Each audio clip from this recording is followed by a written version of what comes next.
যখন ওয়ারেন বাফেটের বয়স মাত্র 10 বছর তখন তিনি প্রায়ই ওমাহার একটি ঘোড়দৌড়ের রেস ট্র্যাকে যেতেন, যার নাম ছিল আকসারবেন। কিন্তু মজার বিষয় হল তিনি সেখানে যেতেন রেস শেষ হওয়ার পরে। রেস শেষ হলে মানুষ যেসব টিকিট ফেলে রেখে যেত, বাফেট সেগুলো কুড়িয়ে নিতেন। তার মনে হতো এত মানুষের ভিড়ে নিশ্চয়ই কেউ না কেউ এমন থাকবে যে জেতা টিকিটটাও ফেলে দিয়েছে। কারণ অনেক মানুষ সেখানে শুধু বিনোদনের জন্য আসে। তারা টিকিট কেনে, মদ্যপান করে, আনন্দে মেতে ওঠে আর নেশার ঘোরে টিকিট ফেলে দেয়। ওয়ারেন বাফেট হাজার হাজার ফেলে দেওয়া টিকিট সংগ্রহ করতেন। তারপর একটার পর একটা টিকিট খুব মনোযোগ দিয়ে চেক করতেন এর মধ্যে কোনো জয়ী টিকিট আছে কিনা। অবাক করার মতো বিষয় হল প্রায় প্রতিবারই তিনি বেশ কয়েকটা জয়ী টিকিট পেয়ে যেতেন। তিনি জানতেন একজন 10 বছরের শিশুকে সরাসরি কাউন্টার থেকে টাকা দেওয়া হবে না, তাই তিনি সেই জয়ী টিকিটগুলো তার আন্টির হাতে দিতেন। আন্টি কাউন্টারে গিয়ে সেগুলো ক্যাশ করিয়ে আনতেন। এই ঘটনাটা খুব ছোট মনে হলেও এর ভেতরে লুকিয়ে আছে ওয়ারেন বাফেটের জীবনের দুইটা বড় গুণ: অসীম ধৈর্য, পেশেন্স, আর খুঁজে বের করার অভ্যাস, রিডিং অ্যান্ড সার্চিং হ্যাবিট। এই অভ্যাসগুলো তার ভেতরে ছোটবেলা থেকেই ছিল আর সারা জীবন ধরে টিকেছিল। যখন তার বয়স 20 বছর তখনই তিনি তার ইনভেস্টিং ক্যারিয়ার শুরু করেন বাফেট পার্টনারশিপ নামে। সেই সময় তিনি দিনের বেশিরভাগ সময়ই কাটাতেন মুডিজ ম্যানুয়াল পড়ে। যারা জানেন না মুডিজ ম্যানুয়াল কি, আজকের দিনে আমাদের হাতে আছে ওয়েবসাইট, ডেটাবেস, স্ক্রিনার, যেখানে কয়েক সেকেন্ডেই আমরা কোম্পানির যাবতীয় তথ্য ফিল্টার করে দেখতে পারি। কিন্তু তখন প্রযুক্তি এত উন্নত ছিল না।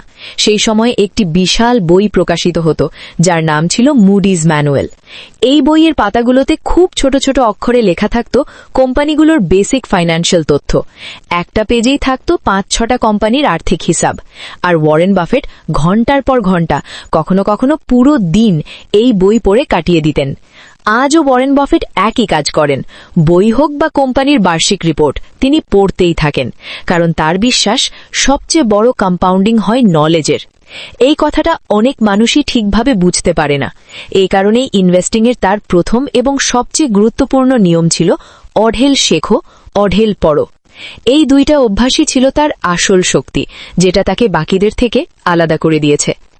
ইনভেস্টিংয়ের দ্বিতীয় নিয়ম হল নো হোয়াট ইউ ওন, মানে তুমি আসলে কি কিনছো সেটা ভালোভাবে জানো।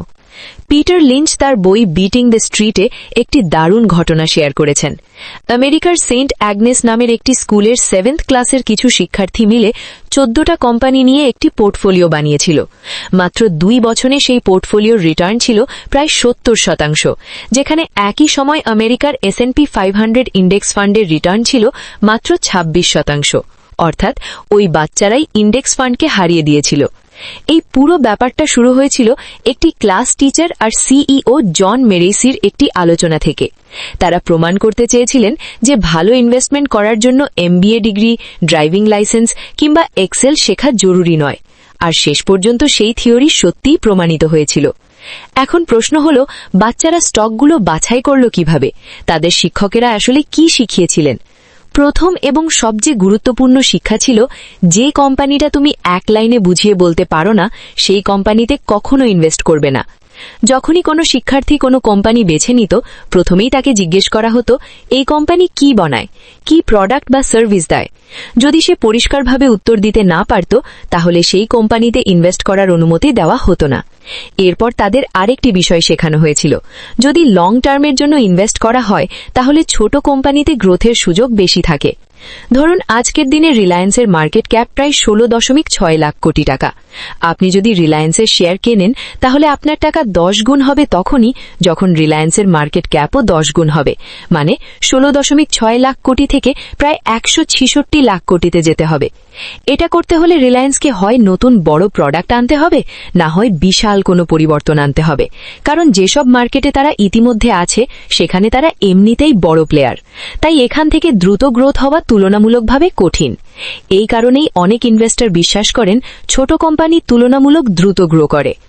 আজও বাজারে নতুন উদ্যোক্তারা 200 থেকে 400 কোটি টাকার লিস্টিং দিয়ে শুরু করছে, আর সেখান থেকে খুব দ্রুত 10 থেকে 20 হাজার কোটিতে পৌঁছে যাচ্ছে। গ্রেট ইনভেস্টর মুনিশ পোবরাইও এই বিষয়টা বহুবার বলেছেন। তিনি বলেন, বড় ইনভেস্টর যদি ছোট কোম্পানিতে টাকা ঢালে তাহলে তার জন্য লাভটা খুব আকর্ষণীয় নাও হতে পারে। ধরুন সে সর্বোচ্চ 50 লাখ টাকা ইনভেস্ট করল, কোম্পানি যদি 10 গুণ হয় তাহলে তার টাকা হবে 5 কোটি, যা একজন বড় ইনভেস্টরের জন্য খুব বড় কিছু নয়। এজন্যই দেখা যায় যত ইনভেস্টর বড় হতে থাকে তারা খুব ছোট কোম্পানি ছেড়ে বড় কোম্পানিতে ইনভেস্ট করতে শুরু করে, যেখানে বেশি টাকা ঢোকানো যায়।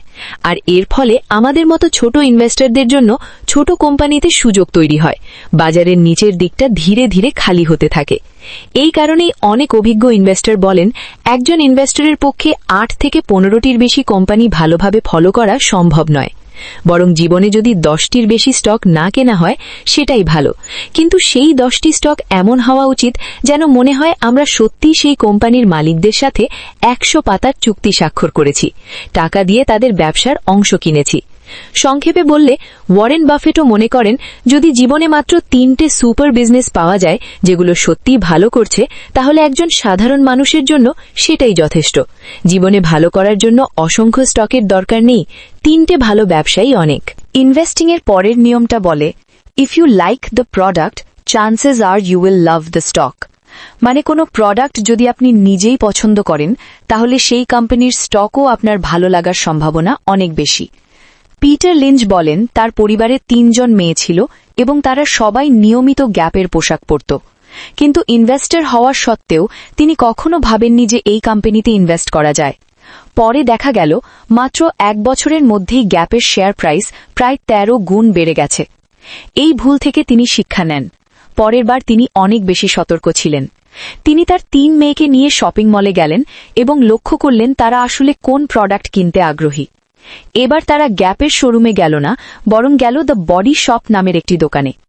পিটার লিঞ্চ সেখানে দেখলেন দোকানটা একেবারে মানুষে ভরা, অসংখ্য নারী লোশন, ক্রিম সহ নানা কসমেটিক্স কিনছে। দোকানের ভেতরের চাহিদা আর ভিড় দেখেই বিষয়টা তার চোখে পড়ে যায়। পরদিন অফিসে পৌঁছেই তিনি দ্য বডি শপের অ্যানুয়াল রিপোর্ট সংগ্রহ করেন। ফান্ডামেন্টাল অ্যানালিসিস করার পর বুঝতে পারেন কোম্পানিটি খুবই আগ্রাসীভাবে সারা বিশ্বে নতুন শোরুম খুলছে এবং প্রায় সব শোরুমই লাভজনক। এই কারণে তিনি স্টকটি নিজের ম্যানেজমেন্টকে রেকমেন্ড করেন।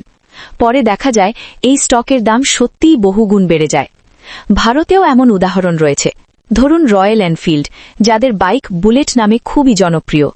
একসময় এই কোম্পানির শেয়ার প্রাইস ছিল মাত্র 1 টাকা 22 পয়সা, যা পরে বেড়ে দাঁড়ায় প্রায় 2525 টাকা। অর্থাৎ 1 লাখ টাকা সেখানে ইনভেস্ট করা হলে তা প্রায় 20 কোটিতে রূপান্তরিত হতো। আবার ব্রিটানিয়া ইন্ডাস্ট্রিজ লিমিটেডের কথা ধরুন, আইপিওর সময় শেয়ার প্রাইস ছিল প্রায় 58 টাকা, যা পরে বেড়ে 3580 টাকা ছাড়িয়ে গেছে। মানে আইপিওতে 1 লাখ টাকা ইনভেস্ট করলে সেটা প্রায় 62 লাখ টাকার কাছাকাছি পৌঁছে যেত।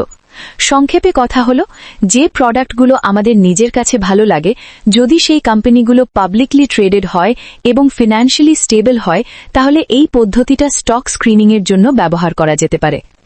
এর পরের ইনভেস্টিং রুল বলে, মার্কেট টাইম করার চেষ্টা করো না। পিটার লিঞ্চ বলেন, তথাকথিত এক্সপার্টরা আসলে জানেই না মার্কেট কবে উঠবে কবে নামবে, কিন্তু তাদের কাজই হল এমন ভান করা যেন তারা সব জানে। তাই তারা ফ্রি অ্যাডভাইস দিতে থাকে সামনে বাজারে কি হবে। সেরা ইনভেস্টরদের ফোকাস থাকে এক জায়গায়, ভালো ব্যবসা কেনা। যেসব ব্যবসার প্রোডাক্ট মানুষ সত্যিই ব্যবহার করে, যেগুলোর চাহিদা বাস্তব। কারণ যদি ব্যবসা সত্যিকার অর্থেই গ্রো করে, তাহলে লং টার্মে সেই ব্যবসার শেয়ার প্রাইসও ব্যবসার গ্রোথের সাথেই বাড়ে।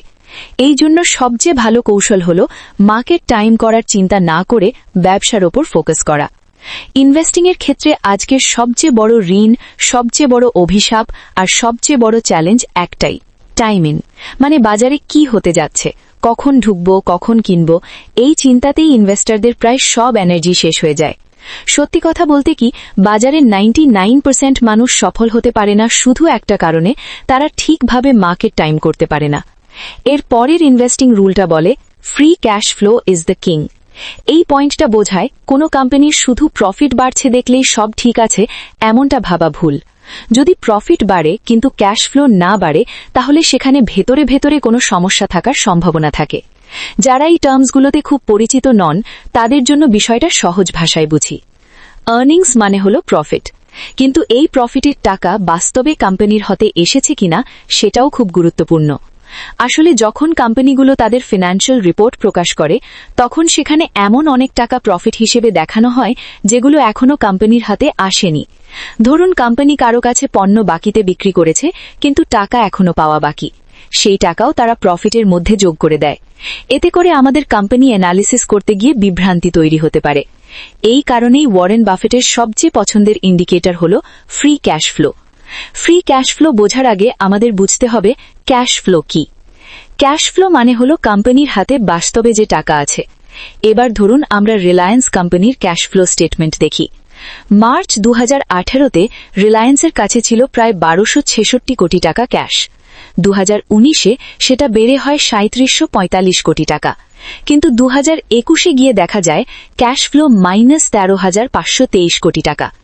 অথচ একই সময়ের প্রফিট অ্যান্ড লস স্টেটমেন্টে রিলায়েন্সের 2021-এর আর্নিংস পজিটিভ 49,128 কোটি টাকা। মানে প্রফিট আছে কিন্তু ক্যাশ ফ্লো নেগেটিভ। এর পিছনের পুরো গল্প জানতে হলে আমাদের অবশ্যই কোম্পানির অ্যানুয়াল রিপোর্ট পড়তে হবে। কোথায় টাকা খরচ হয়েছে, কোন টাকা এখনো আসেনি, সবকিছু সেখানেই পরিষ্কার হয়। মূলত ক্যাশ ফ্লো 3টি অংশে ভাগ করা হয়। ক্যাশ ফ্রম অপারেটিং অ্যাক্টিভিটিজ মানে কোম্পানির মূল ব্যবসা চালিয়ে যে ক্যাশ আসে, এটা আমাদের জন্য সবচেয়ে গুরুত্বপূর্ণ। ক্যাশ ফ্রম ইনভেস্টিং অ্যাক্টিভিটিজ অর্থাৎ অন্য কোম্পানিতে ইনভেস্ট করা, সম্পদ কেনাবেচা, এসব থেকে আসা cash. Cash from financing activities মানে লোন নেওয়া, শেয়ার ইস্যু করা, এসবের মাধ্যমে আসা ক্যাশ। এখন আসল বিষয়টা হলো যেটাকে আমরা কিং বলি, সেই ফ্রি ক্যাশ ফ্লো আসলে কি। Free cash flow is equal to operating cash flow minus capital expenditure. সহজ করে বললে ধরুন আপনার ব্যবসা বছরে 1 কোটি টাকা প্রফিট করছে, কিন্তু ব্যবসাটা চালিয়ে যেতে হলে পরের বছর আপনাকে 99 লাখ টাকার একটি মেশিন কিনতেই হবে। তাহলে প্রশ্ন হলো এই 1 কোটির প্রফিটের মানে কি? কারণ 99 লাখ তো আবার ব্যবসাতেই ঢুকিয়ে দিতে হচ্ছে। বাস্তবে আপনার হাতে থাকছে মাত্র 1 লাখ টাকা। এই বাস্তবে হাতে থাকা টাকাটাই হল ফ্রি ক্যাশ ফ্লো। এই কারণেই ইনভেস্টিং এর সময় শুধু প্রফিট না দেখে সব সময় কোম্পানির ফ্রি ক্যাশ ফ্লো এর দিকে নজর। চলুন এবার দ্রুত রিভিউ করি। আমরা ইনভেস্টিং এর কোন কোন মূল নিয়ম শিখেছি। Learn a lot, read a লট মানে আপনাকে অনেক পড়তে হবে। আমরা সবাই জানি টাকা কম্পাউন্ড হয়, কিন্তু জ্ঞান কম্পাউন্ড হয় কিনা তা আমরা খুব কমই ভাবি বা তাতে বিনিয়োগ করি। নো হোয়াট ইউ ওন আমরা 17th ক্লাসের শিশুদের গল্প দেখেছি। যদি আমরা সহজ ভাষায় বলতে না পারি যে কোম্পানি কোন প্রোডাক্ট তৈরি করছে এবং কিভাবে আয় বাড়াবে, তাহলে সেই ব্যবসা থেকে দূরে থাকা ভালো। Over the long term prefer small companies দীর্ঘমেয়াদে ছোট কোম্পানিতে স্টক কেনাই ভালো। ছোট কোম্পানিতে পার্সেন্টেজ হিসাবে বেশি গ্রোথ হতে পারে বড় কোম্পানির তুলনায়। সবসময় এমন হয় না, কিন্তু বেশিরভাগ ক্ষেত্রে এই ট্রেন্ড দেখা গেছে। Hold no more stocks than you can remain informed on মানে এমন স্টক নিন যেগুলোর গল্প এবং ব্যবসা সম্পর্কে আপনি চোখ রাখতেই পারেন। ওয়ারেন বাফেট বলেন, জীবনেই যদি 3টে ভালো কোম্পানি পেয়ে যান তা আপনার জীবনকে অনেক উন্নত করতে পারে। If you like the product, chances are you will like the stock. যদি প্রোডাক্টটা মানুষদের ভালো লাগে, সেটা একটি প্রাথমিক স্ক্রিনিং টেস্ট হতে পারে। এরপর কোম্পানির রিসার্চ করে আরও বিস্তারিত জানতে পারেন। অনেক সময় এভাবেই আমরা ভালো কোম্পানি খুঁজে পাই। Trying to time the market বাজার কখন উঠবে বা নামবে সেটা ঠিক করতে চাওয়া। এর থেকে ভালো হলো এমন ব্যবসা খুঁজে বের করা যা সত্যিকারের গ্রো করতে পারে। দীর্ঘমেয়াদে শেয়ার প্রাইসের গ্রোথ এবং ব্যবসার গ্রোথ প্রায় সমান থাকে। Free cash flow is the king. শুধু আর্নিংসের ওপর নির্ভর করবেন না। ফ্রি ক্যাশ ফ্লো হল কোম্পানির স্বাস্থ্য যাচাই করার সবচেয়ে সঠিক ইন্ডিকেটর। যদি ক্যাশ ফ্লো নেগেটিভ হয় মানে কোম্পানি খারাপ এমন নয়। প্রকৃত কারণ বুঝতে অ্যানুয়াল রিপোর্ট পড়তে হবে, আর্নিংস কল শুনতে হবে। ভালো কোম্পানি সহজে পাওয়া যায় না, তাই প্রচেষ্টা করতে হবে। এই সব নিয়ম আমরা শিখলাম, কিন্তু মনে রাখুন শেখার পথে সময় লাগে। কেউ এক রাতেই মিলিয়নিয়ার হয়ে যায় না। ওয়ারেন বাফেট যেমন ধীরে ধীরে 3টে শক্তিশালী ব্যবসার মালিক হয়েছেন, তেমনি আমাদেরও প্রয়োজন ধৈর্য, মনোযোগ এবং প্রতিদিনের ছোট ছোট সঠিক সিদ্ধান্ত। যা সবচেয়ে গুরুত্বপূর্ণ, ধৈর্য ধরুন, পুনরাবৃত্তি সহ্য করতে শিখুন, আর ছোট ফলাফলগুলোকে উপেক্ষা করবেন না। মনে রাখুন, ছোট ইনভেস্টমেন্ট আজ আপনাকে আগামী দিন বড় সুবিধা দিতে পারে। লন্ড্রোম্যাট, ভেন্ডিং, স্টোরেজ অথবা ছোট কোম্পানি, যে কোনো ভালো ব্যবসার দিকে যদি আপনি মনোযোগ দেন, তা আপনাকে স্থির এবং নিশ্চিত পথ দেখাবে। আপনি যদি শিখতে চান কিভাবে ধীরে ধীরে কিন্তু নিরাপদভাবে নিজের অর্থ বাড়ানো যায়, কিভাবে ছোট কোম্পানি বা প্রোডাক্ট থেকে বড় রিটার্ন পাওয়া যায় এবং প্রতিদিন নতুন ব্যবসা বা ইনভেস্টিং আইডিয়া শিখতে চান, তাহলে এখনই সাবস্ক্রাইব করুন বিজনেস প্যাসেঞ্জার ডিকে। সাবস্ক্রাইব করার মানে শুধু এই নয় যে আপনি নতুন ভিডিও পাবেন, এটা মানে আপনি নিজের ফাইন্যান্সিয়াল শিক্ষাকে শক্তিশালী করছেন, আপনার জ্ঞানকে বাড়াচ্ছেন এবং একদিন আপনি নিজের সফলতার গল্প তৈরি করবেন। আজই ছোট পদক্ষেপ নিন, একটি কোম্পানি বা ব্যবসার খোঁজ নিন, কিছু নোট করুন আর কাল থেকে প্রতিদিন একটু একটু করে এগিয়ে যান। মনে রাখবেন, ছোট ছোট ধাপই ধীরে ধীরে বড় ধন তৈরি করে। আপনি যদি এই ভিডিও থেকে কিছু শিখে থাকেন তাহলে লাইক দিন, কমেন্টে জানান কোন নিয়ম বা গল্পটি আপনার সবচেয়ে বেশি প্রেরণা দিয়েছে এবং সাবস্ক্রাইব করতে ভুলবেন না, কারণ পরবর্তী ভিডিওগুলো আরও গভীর, আরও শিক্ষণীয় এবং আরও বাস্তব উদাহরণ নিয়ে আসছে আপনার জন্য।